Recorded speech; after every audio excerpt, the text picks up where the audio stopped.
Good afternoon friends, કેમ છો? જય શ્રી કૃષ્ણ, જય માતાજી. ચેતન ગઢિયા બ્લોગમાં તમારું સ્વાગત છે. અને જો આજે તો આપણે છે ને બપોર પછી બ્લોગની શરૂઆત કરી છે, કારણ કે સવારમાં કંઈક ખાસ ટાઈમ નહોતો. સવારમાં આપણે બ્લોગને સ્ટાર્ટ ન કર્યો અને બપોર પછી કર્યો છે. હમણાં જો થોડીક વાર પહેલાં, એટલે કે થોડીક વાર તો નહીં, 4-5 વાગે છે ને આમ એક જ રેડો આવી ગયો, પણ બફારો કરતો ગયો. વરસાદનો રેડો એક આવે પણ એટલે એમાં ધરતીનું આમ નીકળે વરાળ, એટલે બફારો થઈ જાય. અને જો આપણા કાવ્યાબેન પણ ટ્યુશનમાંથી આવી ગયા. કાવ્યાબેન ટ્યુશનમાં જઈને આવી ગયા. કાવ્યા, અરે વાહ, લે લાઈટ કરી દઉં. અને તમે બધા શું કરે છો? અમે જાય છે ગાડી રિપેર કરાવવા જઈશ. જાય મમ્મી બેઠા છે, અહીંયા પપ્પાએ બેઠા છે. ને પપ્પા ચેતન ભેગા ગાડી રિપેર કરવા જઈશ, કે ગાડીની અંદર છે ને થોડોક પ્રોબ્લેમ આવી ગયો છે. એમાં કોકાર ફોનમાં વાત કરે છે, બેટરીનો પ્રોબ્લેમ છે. 5 મિનિટ ઊભા રહ્યો એમ કહે છે. જો આવું છે બધું, બધા પોતપોતાના કામમાં વ્યસ્ત છે. ક્યાં જુનાગઢ અમારે ભલે ને ગિરનાર પણ ઠંડક તો ખરી. અહીંયા તો પણ પારામાં ભરી ગયા. પણ તમે આવ્યા તે તો વરસાદ નથી. આજ થયો તો થોડોક થયો તો જમીનનો બફારો બહાર નીકળ્યો હોય, એટલે બફારો જ નથી જતો. અહીંયા તો એ જ પ્રોબ્લેમ રહેવાનો જ છે. અને વરસાદ એકવાર શરૂ થાય ને તો બંધ થવાનું નામ નહીં લે. કાકા આવ્યા? હું વરસાદ આવ્યો ને ત્યારે હું એને ઈ જ કહેતી હતી. શું કહેતી હતી? કે એકવાર વરસાદ આવે ને પછી બંધ જ નહીં થાય. પણ આજ તો બંધ થઈ ગઈ, એનું શું કારણ? પણ અત્યારે આજે હજી એને લાઈવ કર્યું હતું. તે લાઈવ કર્યું હતું? અરે વાહ, તમે બધા મિત્રો જોજો અમારું લાઈવ. અમારા કાવ્યાબેન લાઈવ કર્યું હતું, ફેસબુકમાં કર્યું હતું. ફેસબુકમાં લાઈવ કર્યું હતું. તમે બધા જોજો. તો હવે શું કરવાનું છે તારે? વાંચવાનું તો. હાલો મંડો વાંચવા.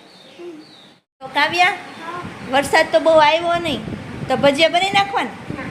કા દાબેલી ખાવીશ? ભજીયા નહીં હાલે?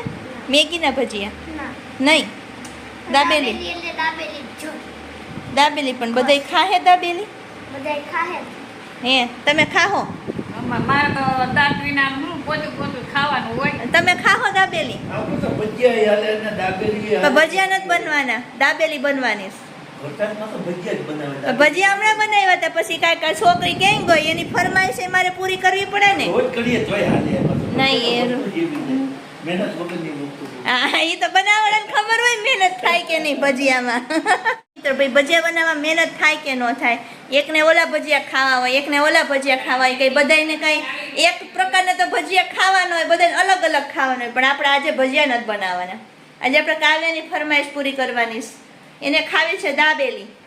તો ચાલો આપણે છે ને દાબેલી બનાવવાની છે, તો એની રેસીપી સ્ટાર્ટ કરી દઈએ.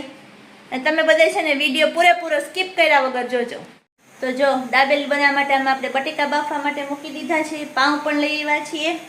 અને આની અંદર આપણે છે ને આંબલી પલાળી દે, એટલે સાથે ખાવા માટેની ચટણી પણ રેડી થઈ જાય. તો ચાલો પહેલા એ બધું કામ પતાવી દો.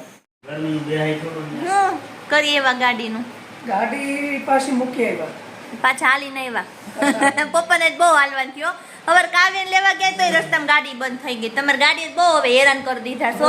ગાડી નવી લેવાની છે એમ? હા, સારું, હાલો તો લઈ આવો. બીજું હું ક્યાં મળે? એકાદું જેકપોટ લાગે પછી લેવાય. નવી ગાડી લેવાની વાતો કરે. વાતો કરવામાં શું જઈશ આપતું કા? હાલો હવે જો બધા બેસી ગયા છે. નાયા જ કરો તમે, નાયા જ કરો. ગરમી એટલી છે. ઉપર એક સ્વિમિંગ પૂલ જ બનાવી. હાલો બનાવી નાખીએ. ઉબરમાં અમારા પ્લાનિંગ થતો હોય વચ્ચે બોલવાનું.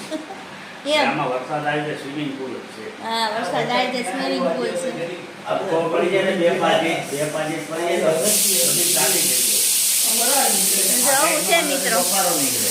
વરસાદ કઈ આવ્યો ને બધા વરસાદની નાવાની વાતો કરે છે. તો જો આપણે છે ને બટેકા પણ બફાઈ ગયા છે, તો હવે ખોલી કાઢીએ. અને આંબલી પલાળે તો એ પણ પલળી જાય છે, એની પણ ચટણી બનાવવાની છે. જો બટેકા ગરમ છે તો થોડીક વાર ઠંડા થવા દઈએ, પછી એની છાલ કાઢી લઈએ. અને હવે થોડીક શાક રોટલી પણ બનાવવાની છે, કારણ કે પપ્પા છે એ કંઈ દાબેલીને એવું ખાતા નથી. શાક રોટલીને એવું ખાશે, તેના માટે ફ્લાવરનું એનું શાક બનાવવાનું છે. અને રોટલીનો લોટ બાંધવાનો છે તો એ કામ પણ પહેલાં પતાવી દઈએ. બટેકા વફાઈ ગયા છે, છાલ કાઢી દીધીશ. હવે આપણે એને છે ને છૂંદી નાખીએ.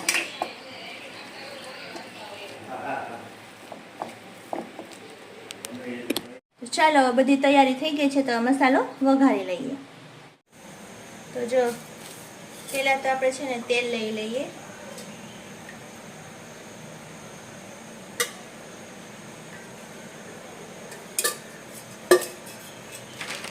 ને આપણે જો આ સ્પેશિયલ દાબેલીનો મસાલો કચ્છથી મંગાવ્યો છે. અને જો આપણે આ સ્પેશિયલ મસાલો છે ને સ્પેશિયલ કચ્છથી મંગાવ્યો છે. આપણે ઘરે જ ખબર છે ને કચ્છથી મહેમાન આવ્યા હતા તો આપણે છે ને ત્યાંથી કચ્છનો મસાલો જે સ્પેશિયલ મસાલો આવે ને દાબેલી માટેનો એ મંગાવ્યો છે. તો આપણે આજે છે ને એની ટ્રાય કરવાની છે. જો તેલ આવી ગયું તો હવે આપણે એની અંદર જીરું નાખી દઈએ, હિંગ નાખી દઈએ અને હવે આ જે બટેકા આપણે છૂંટા હતા ને એ બટેકા નાખી દઈએ.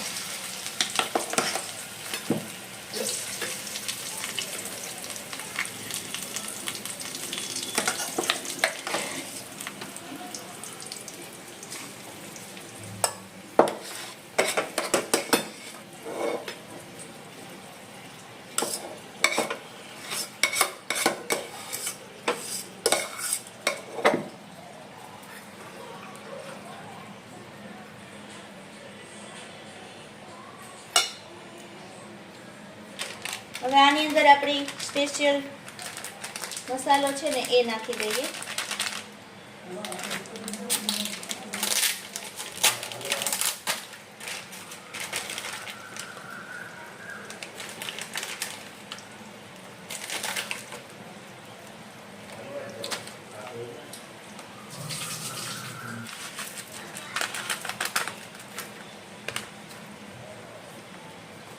ને બધું સરખું મિક્સ કરી દઈએ.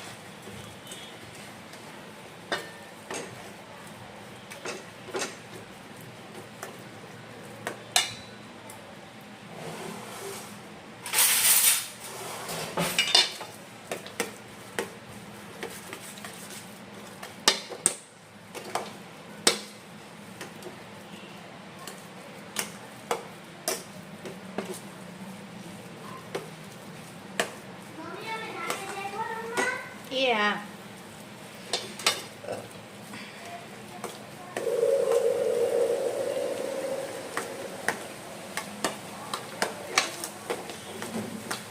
તો જે બધું સરસ મિક્સ થઈ ગયું છે હવે એની અંદર આપણે ધાણા નાખી દઈએ. થોડુંક મીઠું મોરું લાગે છે મને તો થોડુંક સ્વાદ અનુસાર નમક અને ખટાશ પણ ઓછી છે એટલે થોડું લીંબુ નાખી દઉં.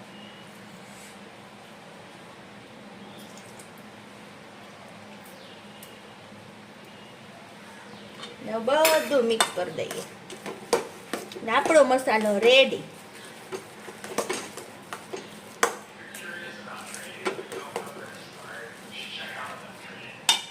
તો આ મસાલો રેડી થઈ ગયો છે. તો જો હવે આપણે છે ને મસાલો તો બની ગયો છે પણ સાથે ખાવા ચટણી તો જોશે ને. તો ચાલો હવે ચટણી બનાવી લઈએ. તો જો આપણે છે ને આંબલીને પીસી અને ગાળી લીધી છે. હવે આપણે એની અંદર ગોળ નાખી દીધો છે. હવે નાખશું થોડુંક ધાણા જીરું, તીખું ખાતા હોય એ પ્રમાણે ચટણી અને મીઠું. બધું સરસ રીતે મિક્સ કરી દઈએ.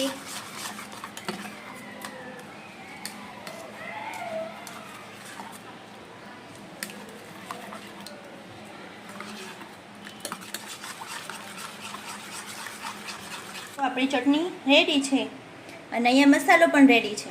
બસ હવે આપણે પાઉં લાવ્યા છે તો પાઉંની અંદર મસાલો ભરીને રેડી જ કરવાનો. તો જો આપણે હવે દાબેલી માટેના પાઉં લઈ લીધા છે અને હવે એને છે ને બધા પાઉંને વચ્ચેથી કટ કરી લઈ મસાલો ભરવા માટે આ રીતના. તો પહેલાં બધા પાઉંને છે ને કટ કરી દઈએ.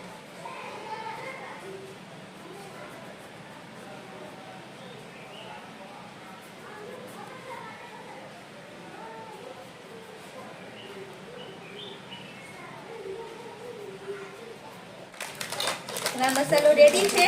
તો હવે એની અંદર આપણે આ મસાલા સીંગ લીધી છે ને એ નાખતા ભૂલી ગયા હતા, તો એ નાખી દઈએ અને બધું મિક્સ કરી દઈએ બરોબર.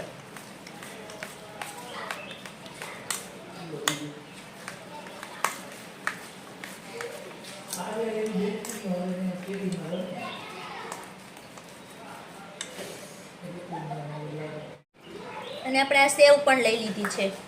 હવે મસાલો ભરવાનું સ્ટાર્ટ કરી દઈએ.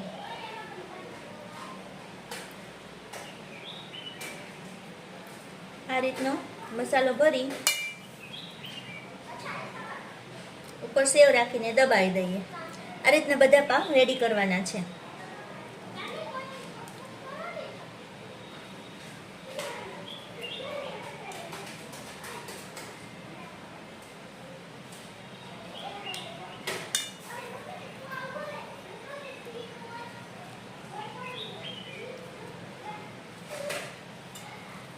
બધા પાવ છે ને ભરીને રેડી કરી દીધા છે. બસ હવે આને ખાલી શેકવાના બાકી છે. જો ચાલો દાબેલી શેકવા માટેની બધી તૈયારી થઈ ગઈ છે, તો શેકવા માંડીએ.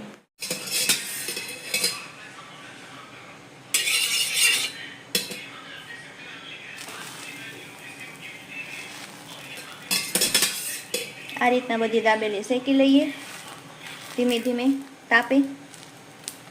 ફાસ્ટ ગેસ રાખી નથી શેકવાની.